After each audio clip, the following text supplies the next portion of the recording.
This is our Rubicon Trail Jeep Jamboree. This allows Jeep owners to come out to the Rubicon Trail and enjoy the off-road capability of their Jeep 4x4 and do it in an environment where they feel safe. We have 45 trail guides on the trail guiding them over the challenging obstacles. We have paramedics, we have a cook crew in here so they get to camp. They have all the luxuries they'd have at home, but they don't have to prepare it themselves. The Rubicon's a hard trail. The first 7.5 miles takes the group about anywhere from 8 to 10 hours. But this event is to really showcase the off-road capability of their vehicle and to show them what they're capable of as an individual and what they can conquer. So it's really building themselves up and saying, I'm capable of this. I know my Jeep is, but it's really testing their own abilities. We have a wide variety of people out that come to join us on the Jamboree, and that's the great thing about our event.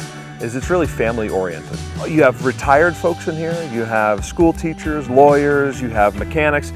It's all walks of life end up joining the Jamboree to come in here. And the great thing is we all share the same thing, the love of Jeep 4x4s and the love of the outdoors.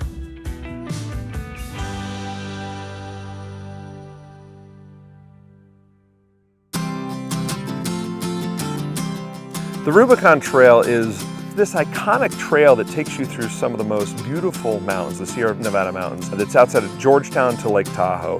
And you have these beautiful mountain lakes, these beautiful streams in here you can swim in. It's everything being outdoors and being a Jeep owner is all about. Mark Smith is the founder of Jeep Jamboree USA. And in 1951, he came up to the Rubicon Trail in a Willys. He went back down and said to his wife, he said, I found Shangri-La. I found the most beautiful place in the world. And in 1953, he started what was the first ever Jeepers Jamboree, and it was out of Georgetown. They had 155 vehicles.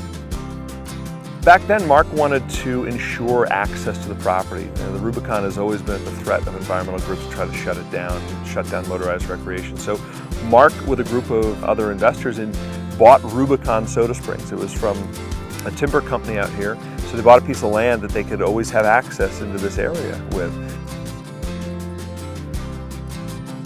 The trail goes through private and public land, but Mark and the landowners have fought for so many years and spent thousands and thousands of dollars ensuring that the trail stayed open for the public. Holding private land was a big piece in terms of keeping this trail open.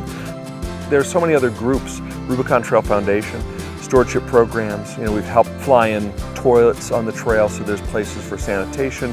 Jeep has donated a Jeep to the El Dorado County Sheriff's Department for the enforcement area to ensure that people are behaving properly up here. So we have the 3 E's. We have education, enforcement, and engineering. Those 3 E's are critical in order to keep this trail open.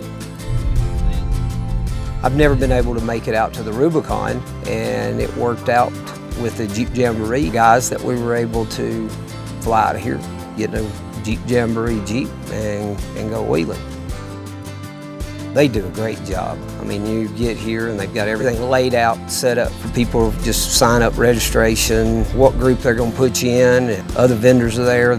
It's great. I mean, it's very organized. Really, really a great event.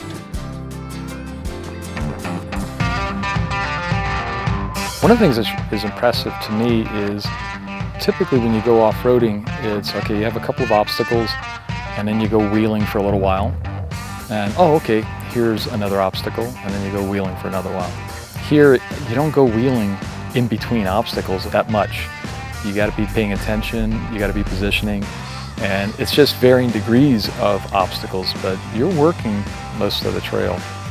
Modern Jeeps are so capable, the tires that we have are so capable, and the trail guides are amazing. If you just pay attention and use your head, it's amazing how they can take such an epic trail that destroys many vehicles, and we drove it through without a scratch on the vehicle and without any real drama. About half the people that do a Jeep Jamboree are hardcore off-roaders, that's our base, and the other half are new to off-roading, all in the same place. That's pretty rare in off-roading. We're all here as one big family. We all come from different parts of the country, different backgrounds, different cultures, but here, all walls are down, all barriers are down, and we're just hanging out. It's a lot of fun. The hardest thing about the Rubicon Trail is that you don't ever get a break. It's just relentless. It's obstacle after obstacle after obstacle. I've done a lot of other trails, and you get a breather in between. The scenery is just gorgeous. The trees, the greenery, the rocks, the lakes. It's untouched terrain other than the few campers that can make it up here and enjoy it for a weekend or a week at a time. When people come to our Jeep Jamboree trip on the Rubicon Trail, people can expect to be taken care of. We have a huge camp staff in here cooking all the meals. We have helicopter support to fly in parts or pieces. It's the comfort to know that you're going to tackle the most challenging trail in the world, and you're going to do it with a sense of ease that somebody's got your back along the way.